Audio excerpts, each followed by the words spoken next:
What's up, guys? We are back and we're still on this Diddy train because I'm trying to learn as much as I can because he is the semi-trending topic. Like, everybody is talking about him.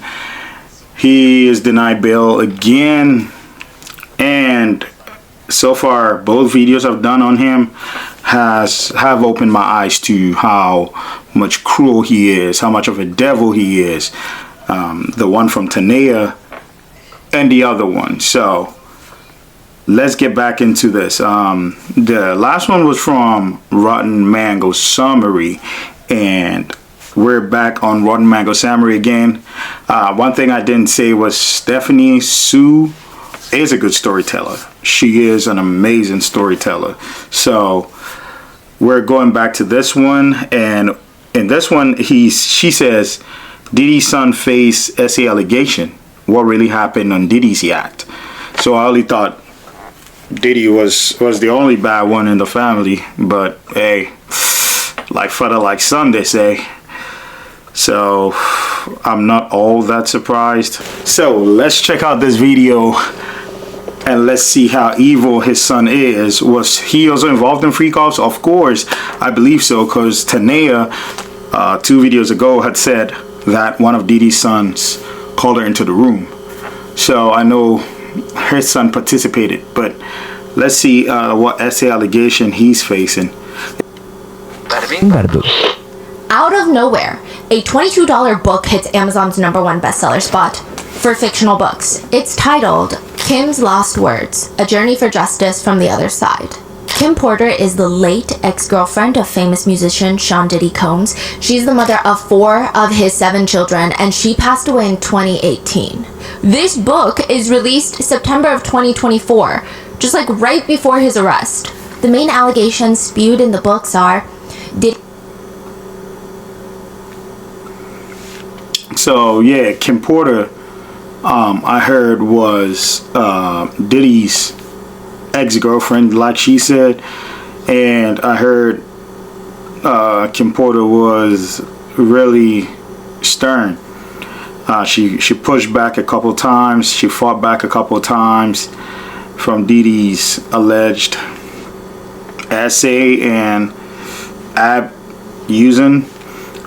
She fought back more than Cassie did, but yeah, Cassie was relatively young. Cassie was 19 when Diddy's 37-year-old ass snatched her, just for power and control is how I feel. But Kim Porter was like a woman who could handle herself, but she still wasn't devoid of essay and abuse in certain scenarios.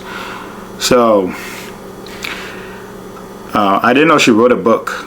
I did not know, and I didn't know it's out. So wow, that should tell a lot about Diddy, I guess.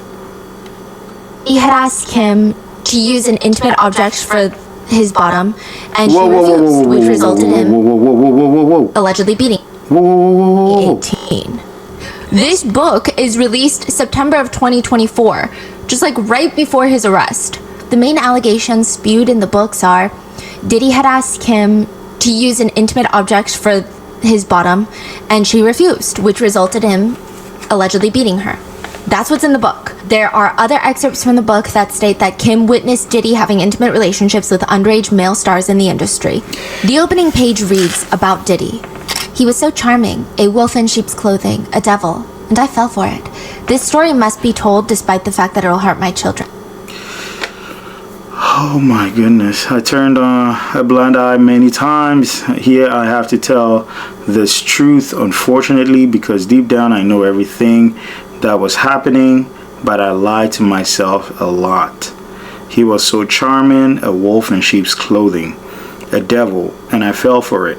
This story must be told despite the fact it will hurt my children. I cannot hide it any longer. Sean Combs must be stopped. Bro, what is this? Verified that it was really Kim Porter? Like, is it verifiable, or has it been verified that it's her? Because the name was something Millwood. Oh my goodness. And anytime we listen to this Diddy stories, like, I get to learn something.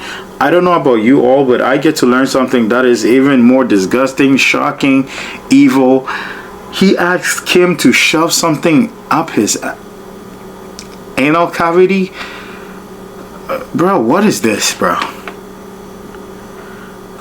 Ay, ay, ay. I cannot hide it any longer. Sean Combs must be stopped. Who even published this? Because it's not Kim Porter. Kim Porter passed away in 2018.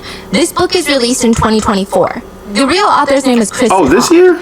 He describes himself as a producer, author, investigative journalist. He publishes this book stating that he didn't make this all up. He said he never personally even knew Kim Porter. He claims that he received a flash drive that belonged to Kim after her death. He just says, they said they had her flash drive. I didn't ask too many questions about how they got it or where it came from. If somebody put my feet to the fire and said, life or death, is that book real? I have to say, I don't know. But it's real enough to me. But now that the book has gone viral, regardless of validity, it has people intrigued by Kim Porter's relationship with Diddy. She is often said to be the one that was the closest to him, his best friend.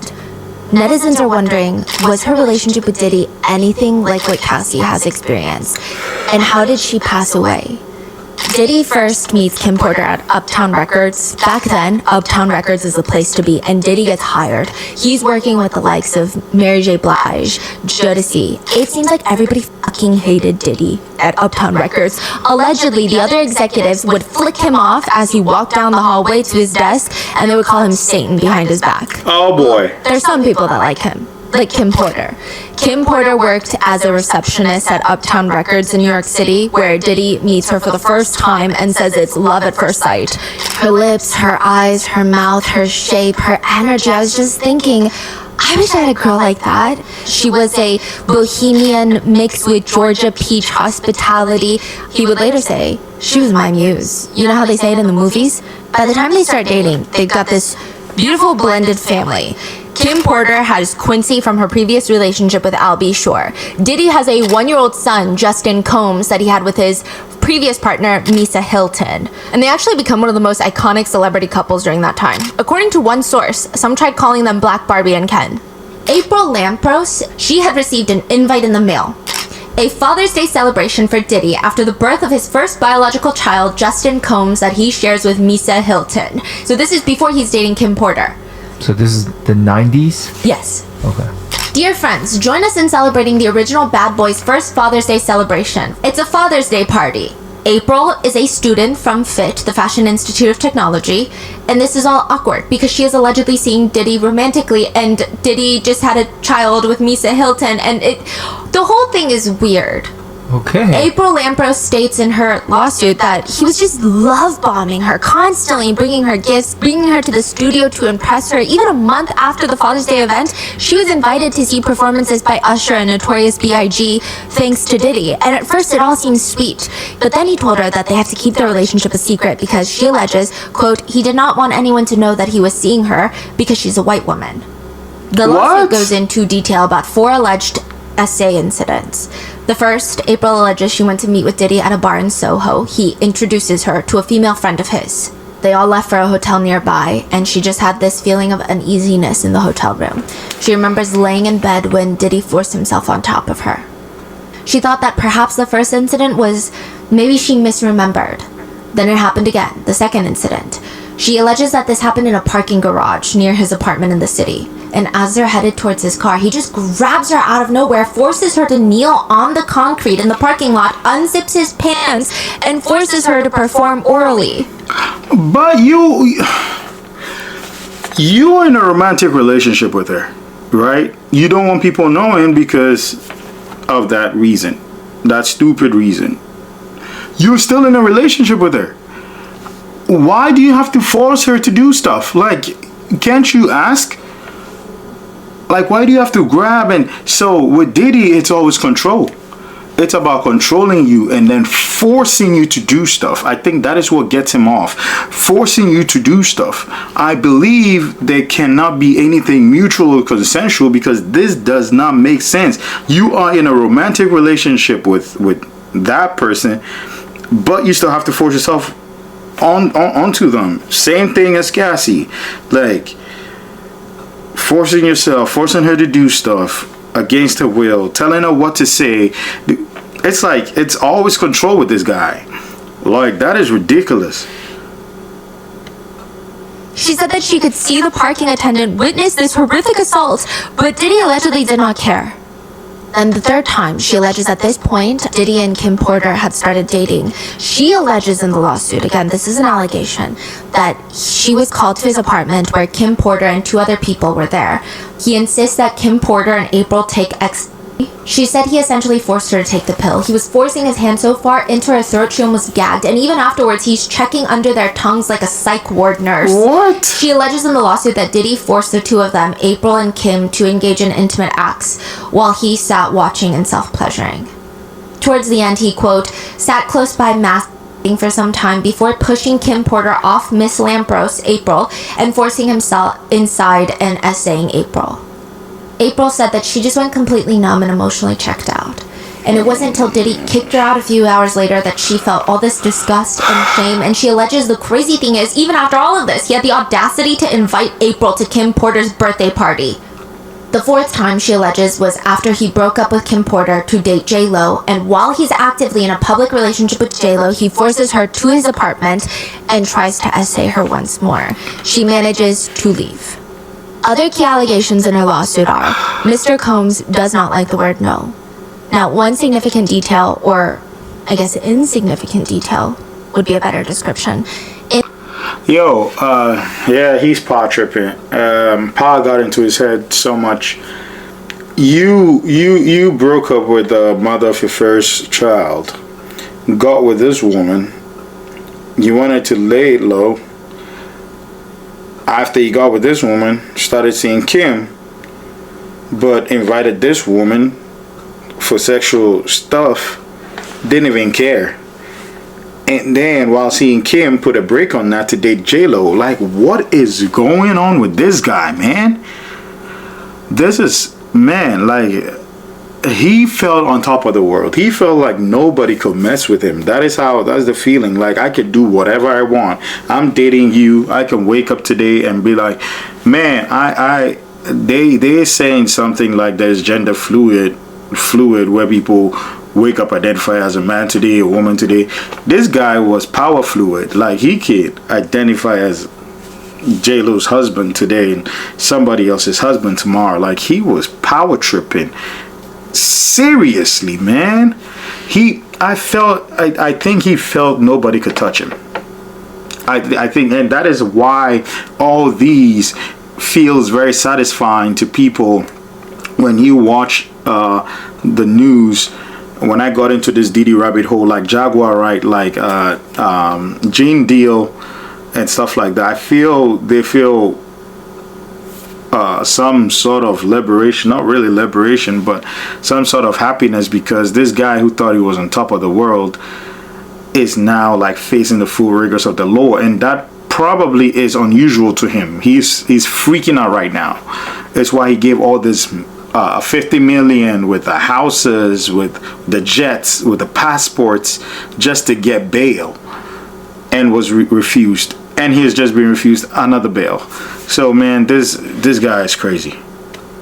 In the lawsuit, April alleges, quote, Miss Lampros recalls Mr. Combs being adolescently in both length and width. The summer of 2001, Diddy is flaunting Kim Porter on his arm, getting praised for raising $2 million for the New York City education system, winning BET Awards, MTV Awards, getting nominated for Grammys. That same year, though, another incident occurs. Then, 25-year-old Talia Graves says that she was panicked. Who's Talia Graves? She's just a woman who woke up tied up on a couch in Diddy's studio. And the only reason she was even meeting with them is because she was dating one of Diddy's employees, an executive at Bad Boy Entertainment. Diddy called her specifically to come and talk to him about her boyfriend's performance issues. She just wants to help her boyfriend. So she goes to meet with Diddy. They urge her to drink a glass of wine. She drinks it, and that's it. She knocks out, and now she's waking up, and her arms are tied behind her back. According to the devastatingly explicit lawsuit, Talia screamed out in pain, but Diddy continued to violently anally rape her. He physically overpowered her, smashing her head down on the pool table. During the brutal attack, Talia vomited into her mouth and on the table. At one point, she involuntarily defecated. Diddy was undeterred. He wiped himself off and applied more lubricant, and without any acknowledgement of Talia's distress, proceeded to essay her. This guy needs to be in jail. He needs to be in jail. Why are we even having a trial? Like, there's no trial. I don't care, man.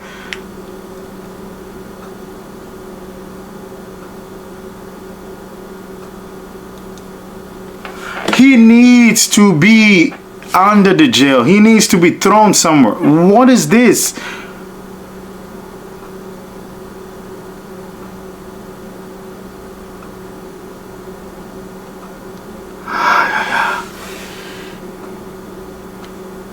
She woke up on the couch to, allegedly, Joe Sherman slapping her across the face, forcing his private parts into her mouth. And when he was done, she quickly grabbed her clothes in fear that Diddy would come back and just ran out of there. She told her boyfriend, the executive, but allegedly he tells her not to do anything because you're going to ruin my career. But this doesn't come out until 2024. The alleged essay takes place in 2001. And now, in 2003, where we are in the story, 2 years after Talia's alleged assault, legally speaking. Jane Doe is 17 years old. That means she's in the 11th grade. And she was, according to the allegations brought forth in her lawsuit, just offered a ride on a private jet. Like, I don't know many people that would turn that down, especially when the private jet is being chartered by P. Diddy. In the lawsuit, Jane Doe alleges that she met with Harvey Pierre. This is the eventual president of Diddy's company, Bad Boy Entertainment. He was one of the top executives from the get-go. Jane Doe meets with Harvey in this lounge in Detroit, and she doesn't know who he is, but he keeps telling her, "Do you know my best friend is Diddy?" He calls Diddy. She hears Diddy on the phone, and over the phone, Diddy allegedly convinces her to get on a private jet to come see him in New York. And as they're getting ready to leave, she alleges Harvey Pierre asked her to come into the bathroom with him, where she alleges that he was smoking cocaine from a Pepsi can, and once he was done, he took off his pants and ordered her to, quote, suck it, and forcibly shoved her head down. Now, following that, she alleges in the lawsuit that they drove to the airport, boards this private jet, flies into New York City where there's 2 black SUVs waiting for them. They go to Daddy's house recording studio, which is owned by Bad Boy. So it's 4 of them in there. Diddy, Mr. Pierre, Harvey Pierre, and a third unknown person. She doesn't even know the name of this person. Eventually, Diddy leads her, allegedly, into the bathroom of the studio and allegedly assaults her over the sink. She states she did not consent, and according to the lawsuit, he told her that he could not orgasm and asked her to squeeze his nipples as hard as she could to get him off. And her next memory was waking up to see the third assailant starting to essay her in the restroom. Once he left, Harvey Pierre allegedly came in to essay her, and she recalls having a hard time breathing because of how he was forcing himself onto her. She doesn't even remember anything else, but vaguely, she's just on a plane back to Michigan. But this is what Jane Doe alleges happened in 2003. Around the end of 2007, Diddy comes home, and Kim Porter is gone. She leaves. Unbeknownst to Diddy, while he's out of town at the BET Awards show, kitchen table, nursery furniture, the cars, everything is leaving with Kim. After 12 years, Kim Porter finally walks out on Diddy. 12 years on and off. She's done being his romantic partner. I mean, she will always be the mother to his children. They will co-parent, but she is so done. A little over 10 months prior to her moving out, Kim Porter was pregnant with Diddy's twins. And then one day, Kim's friend calls her. And she sounds uncomfortable, I'm sure, and she tells her, basically, Diddy had cheated on her with another woman, and that woman had recently just gave birth to Diddy's child. Do we know who?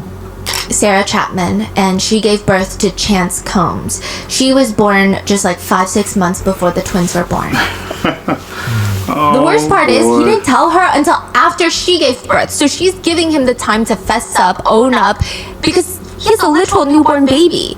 So just tell her. Sarah gives birth to Chance Combs July of 2006. The twins were born December of 2006. She says, he told me he may have gotten himself in a situation and he may have fathered another child outside the relationship. Kim said she already knew and responded, really? Well, I already knew, and I'm glad you decided to be a man. I was like, dude, this is so whack. I can't even respect you right now. And for me, once the respect is gone, I'm not even listening to you anymore.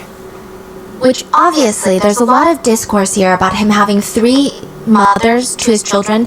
Diddy does argue interestingly on the Wendy Williams show. Keep this in mind because Wendy Williams comes back again in episode 4 of this Diddy series. He argues that he met the mother of his children, all 3 of them, Kim Porter, Misa Hilton, and Sarah Chapman, in the same year.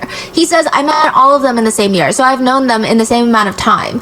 These are people that have been my friends, which is a crazy statement. Yeah, how is that better? I met all of them in the same year, so I've known all of them in the same amount of time. We were friends. No. He has 3 sons and How is that better? He's saying it like it's okay. Like, oh yeah, I met all of them in the same year. You met all 3 of them in the same year and had kids with all of them?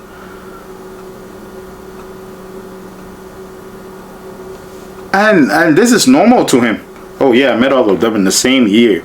And this guy's probably a psychopath, man. now 4 daughters, the youngest being Love Combs, was born in 2022. His first son, Quincy, who he adopted, that he has with Kim Porter, he is acting. He recently starred in the Netflix special Holiday Calendar. Justin is Diddy's first biological child with Misa Hilton. Then there's Christian Combs, the first child with Kim Porter. Christian is taking more after his dad, trying to get into music. Musically, he goes by the name King Combs. Then you have Chance Combs, Sarah Chapman's daughter. I watched a lot of interviews with Chance Combs in there, and honestly, she seems really smart. Like, she just turned 18, she's very beautiful, seems to have a good head on her shoulders. Then you have Delilah and Jesse, the twins. They were born 5 months after Chance. It seems like all the 3 of them are very close in age, but also just in bond. They're currently aspiring to be full-time models. And then you have the youngest, like maybe 2 years old right now, I think, Love Sean Combs, a baby girl that Diddy shares with a woman named Dana Tran. So particularly with the girls and the youngest kids, there's rightfully a lot of sympathy out there for them from the public, because likely they don't know what's going on behind closed doors. And if anything, I'm sure it's definitely not easy for them now with, unfortunately, the whole situation. And I don't know how good of a father Diddy was. They state that he was a very good father, but... Wow. And I'm sure he believes he's a great father. Which is why his son, Christian Combs, is getting sued. December 28th, 2022, this is what happens at Diddy's yacht parties. It's a yacht called the Victorious, a luxury super yacht built in 2021. It is a $117 million floating vessel that is nearly 300 feet long and sleeps 12 guests across 6 staterooms. But at most, if you're throwing a party, you can have 24 guests and 30 crew on board at once. Grace is a 25-year-old woman on board as crew for the yacht Victorious.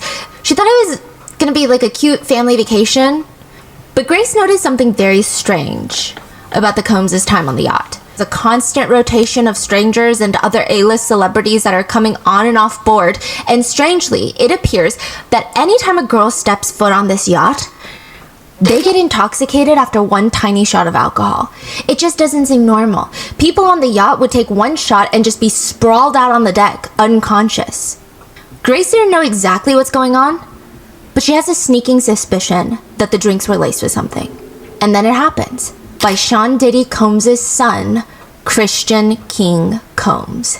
Grace was 25 at the time. He was 24 at the time. Grace alleges in her lawsuit that one night Christian Combs came via tender. So tender is a small boat that takes people from the boat to the land, from the main yacht to the land, and back and forth, like a little water taxi. He comes, middle of the night, she's on the night shift. So there's only like 2 people working the whole boat at night, because most people are asleep. Yeah. He seemed already high from narcotics and alcohol. She claimed that he was ordering her to pour him shots while he was playing Me and You by Cassie. Huh? By Cassie Ventura. This is in 2022. This song would have been over a decade old. And this is his dad's ex-girlfriend. Anyway, that night, Grace alleges, she noticed Christian being more attentive to her, which she didn't like. It didn't feel appropriate. And he keeps insisting that she take a shot with him, which is not the most uncommon thing. Although she didn't want to, she thought, well, if I just take one shot, he's going to let me go back and let me do my damn job. But no, she takes the shot and he keeps asking her to sit beside him, help keep him company, which of course is not in her job description, nor does she want to. She remains polite and insists on leaving, but he's getting more aggressive, grabbing her arm violently, insisting more shots, more shots. This is nighttime. She barely has any crew members. She can't find help right now, and she's starting to feel the effects of this one shot. She thought it was spiked. Grace alleges Christian starts touching her. Yeah, Diddy's a monster, man. Diddy's a monster. And his son, Christian, has taken after him. I don't know for the other ones. They probably were worse. But King Combs, whatever he is, has taken that. Like, seeing his father forcibly do stuff to people. And yeah, he's like, oh, that's fine. We're untouchable. This lady is trying to do her damn job. That's all she's trying to do. And then you have this creepy idiot like just touching all of her.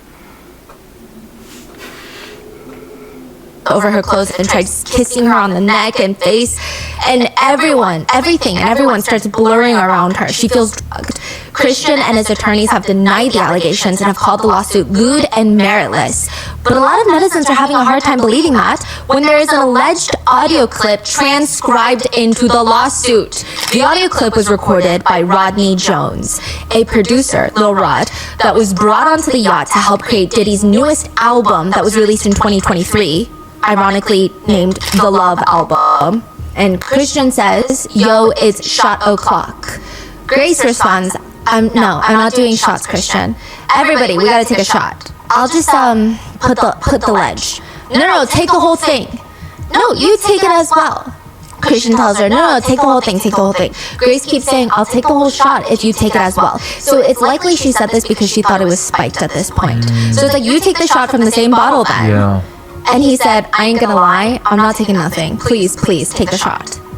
And she asks, are you tricking me? That is terrifying. Yeah. And he responds, take the shot. Grace tells him, I can't. I'm swapping out. I can't do it. I'm sorry, darling. You're the best one on the ship, though. Huh? Who's gonna replace you? Who's gonna replace me? Grace continues, excuse me, you don't touch my legs like that. I'll move my legs where I want to. If you want to do this, then I will. You don't touch my legs like that. Later, Grace states again, well, you can take your hand off my ass for the first thing.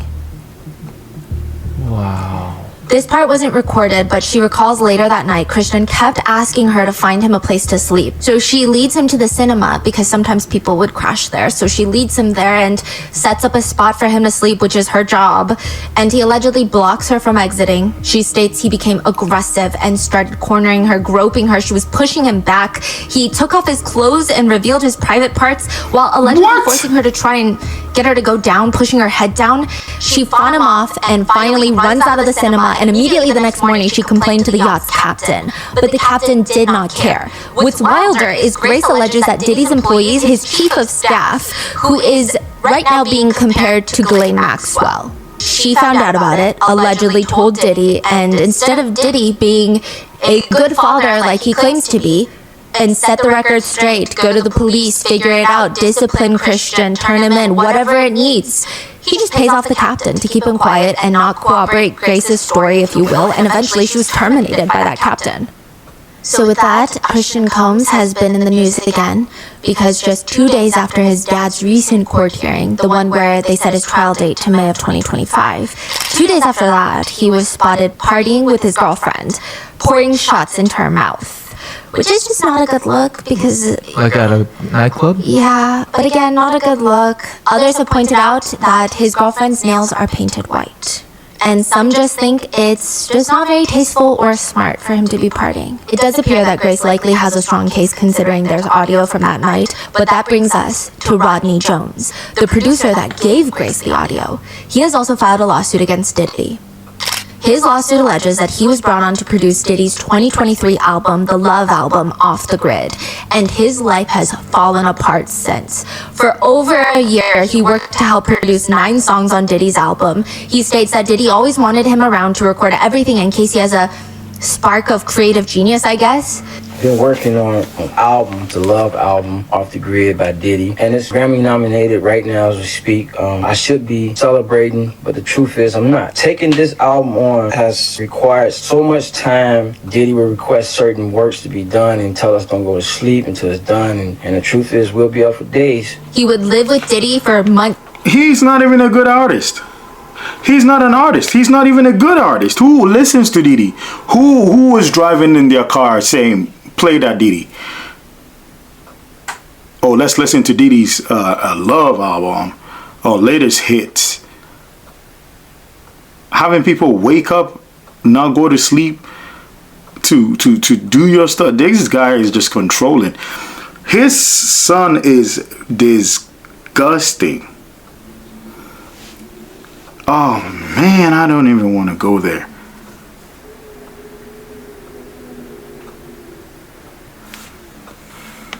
Spending holidays with him, leaving his family to work on this, and he claims because of Diddy's insistence of having everything recorded, he now has hundreds of hours of Diddy's footage and audio recordings, and many of those allegedly depict them engaging in seriously illegal activity. But that's so fascinating. Why would Diddy want him to do that? Maybe his head's getting way too big. I think so. Yeah. The alleged criminal activity, according to the lawsuit, Untouchable. drug usage and distribution of ecstasy, cocaine, ketamine, GHB, marijuana, and mushrooms, displaying and distribution of unregistered illegal firearms, Diddy providing laced alcoholic beverages to minors and sex workers, Christian Combs drugging and assaulting a woman. He also alleges in his lawsuit that young Miami of City Girls, her cousin, essayed him. That actor Cuba Gooding Jr. essayed him and assaulted him. Throughout his time living with Mr. Combs, Mr. Jones was the victim of constant... Cuba Gooding Jr. essayed him. Cuba Gooding... What?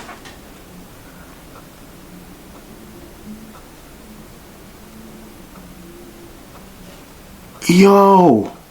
This is what I've been saying. Like, you don't know people. You don't know these actors, the actresses, the musicians. You don't know them in real life. Who would have thought? Like, he essayed little Rod, his name is.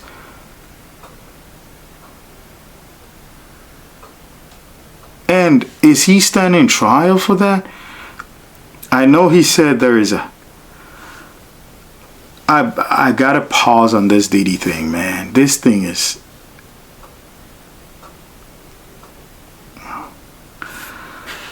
What? An unsolicited and unauthorized groping and touching of his anus by Mr. Combs. A brief list of allegations further include Diddy would shower and walk around naked while forcing Rodney Jones to work in the bathroom, which is already odd. He states that Diddy promised him to win a Grammy for Producer of the Year if he engaged in gay intimate relations. He further alleges that he was forced to solicit sex workers and perform sex acts to pleasure Diddy. It's unclear if it's the same setup of a freak-off, but it sounds kind of like it. He once states that he woke up dizzy and confused. He was naked, looked around, and he was in bed with two sex workers and Mr. Combs. What? It's unclear what happened. What? The lawsuit states that at parties, Justin, the eldest biological son that he has with Misa Hilton, and Sean would have minors under the age of 16 present. He alleges Diddy would force them to all drink the De Leon tequila, which he believed to be laced with ecstasy. His lawsuit has lots of pictures. So I'm leaning towards the belief that he does have a lot of footage. And I'm leaning towards the belief that he is working with the feds. Now, side note, he alleges that Justin Combs would partake in those freak-offs. He has also included pictures of Diddy kissing who he claims are underage women at his party. Oh my I say gosh, alleged, bro. the picture is there, but it's unclear if they're Oh my underage. gosh. The lawsuit continues. It is no secret that Mr. Combs had specific bottles of alcohol designated for females and other bottles designated for his staff. Mr. Combs would even have sets of Moet champagne bottles for his artists and a set for women. And all the staff would have to walk around with pink cocaine, which is a mixture of ecstasy and cocaine, in their pockets because Diddy would freak out if he didn't have pink cocaine within arm's reach at all times. That's what he alleges. He claims Mr. Combs possesses compromising footage of every person that has attended his freak-off parties and his house parties. Due to his treasure trove of evidence he has in his possession, Mr. Combs believes that he is above the law and untouchable. Rodney Jones also alleges that Mr. Jones was forced to watch as Mr. Combs displayed his guns and bragged about getting away with shooting people. Mr. Combs has made it clear that his head of security had the power to make people and problems disappear. Lil Rod would say about Diddy, he's a monster. He will do whatever is necessary to get exactly what he wants. He doesn't take no for an answer. And on top of that, these guys are trying to steal my publishing. I can't go for this, so I'm fighting back. He's a fighter, but I'm gonna put in this fight. I gotta do it for myself, my rights, and most importantly, my kids. He said he's paranoid about what could possibly happen to him. He's hired security to protect him. He said during a recent performance... That was my next point. Bro, you do this, and this guy, knowing his track record, you're putting yourself and your family in danger. You're putting yourself and your family in danger. So you better hire security.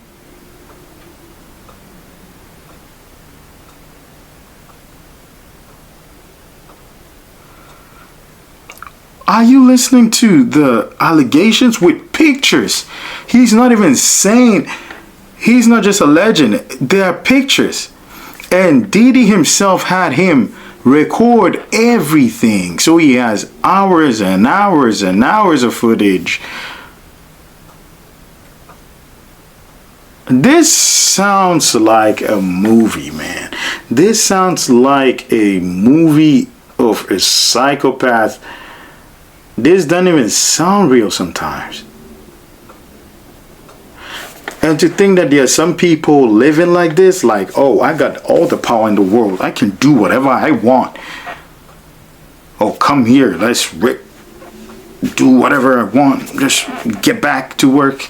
Like, oh, you complain about it. Your captain is firing you. I don't care about you. Like, next person, I'm in a relationship with this today, that today. To think that there are people living like that. They don't care. That's wild.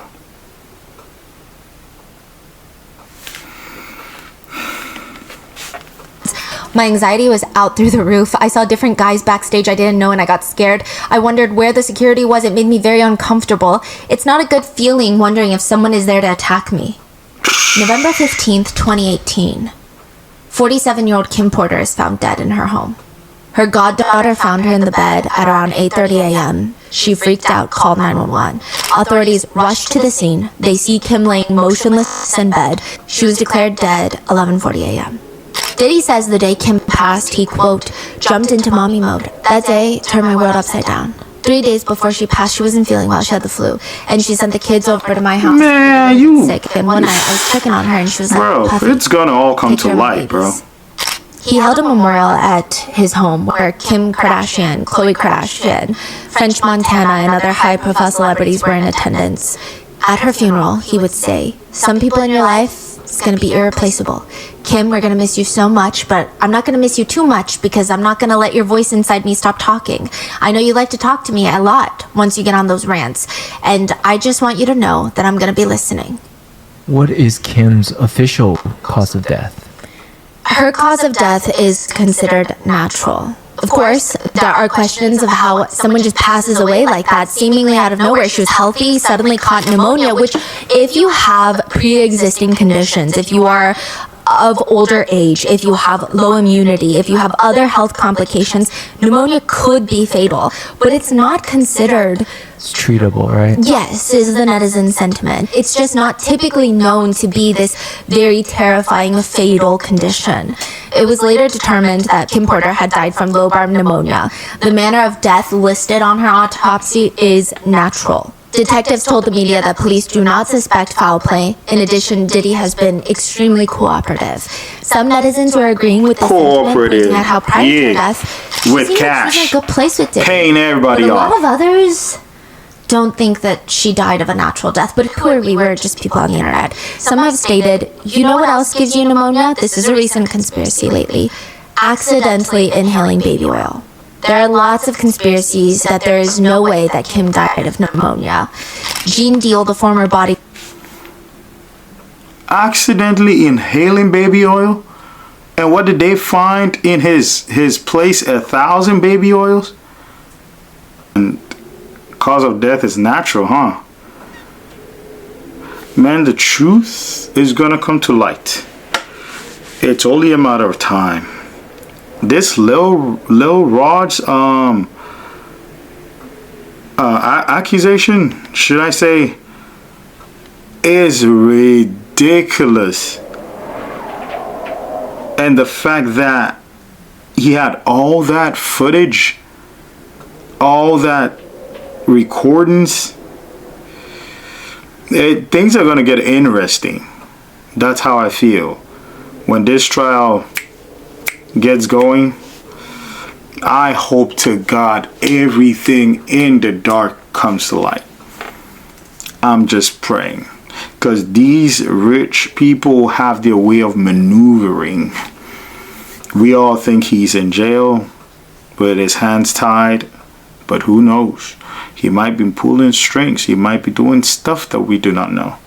And then all of a sudden he's free. All of a sudden,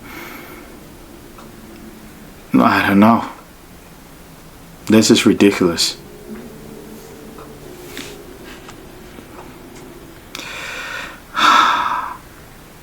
Some netizens were agreeing with this sentiment, pointing out how prior to her death, she seemed like she was in a good place with Diddy.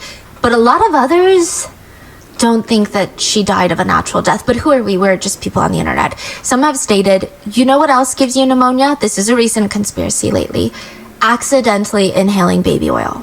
There are lots of conspiracies that there is no way that Kim died of pneumonia. Gene Deal, the former bodyguard, said, that case needs to be reopened, man. That case really needs to be 1,000%. He alleges that Kim was found dead with bruises throughout her body, and interestingly, he claims nobody knows to this day where Kim Porter's phone is, which is odd. He's asked, so you feel like she was murdered? I feel like there was a lot of foul play in her death. A lot of foul play. I mean, at least so far, it seems like everyone around them are very Nobody vocal found her about phone? how shady Yeah. Diddy is. I haven't really heard anybody who's backing Diddy's story. Have you seen many reports? No, but that has been a question of why aren't people backing Diddy? One party are Kim's children. They have released a joint statement, mainly in regards to the book that has been circulating. They took to Instagram to state, we have seen so many hurtful and false rumors circulating about our parents, Kim Porter and Sean Combs' relationship, as well as our mom's tragic passing, that we feel the need to speak out.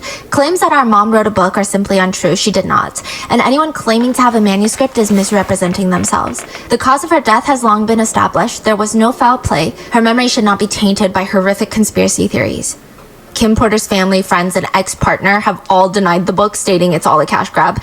Amazon eventually pulls the book, stating, we were made aware of disputes regarding the title and have notified the publisher. This book is not currently for sale in our store. Kim's former attorney has also spoken out, saying she would be turning over in her grave right now.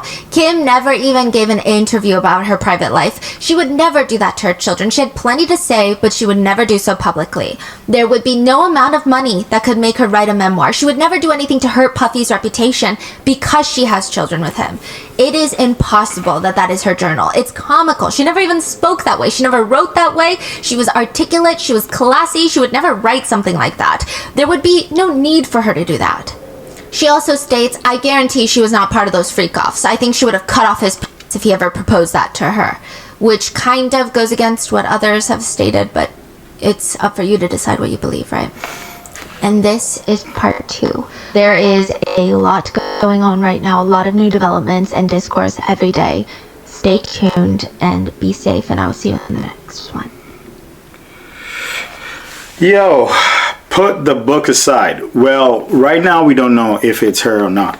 I can't say. I'm just a guy reacting to all this stuff. We don't know if that's her book. We don't know it. Put that aside. Let us focus on the allegations. Lil Rod's lawsuit. That is wild. That is, bro. If those pictures are true, if those things shown are true, because right now nothing has been proven yet. But if they are true and he was really kissing those minors, he was doing what he was doing to the minors, feeding them alcohol and everything, he's already in jail. But man, he needs to be in, I mean, he needs to be in Guantanamo Bay somewhere.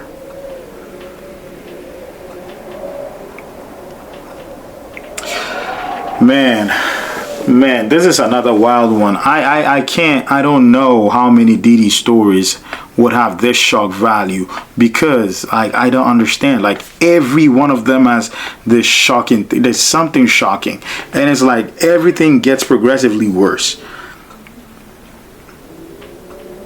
Everything gets like worse. There's more to, I don't understand this thing. And this guy has been in the industry this long, thinking, man, how did he get a, well, yeah, it's power.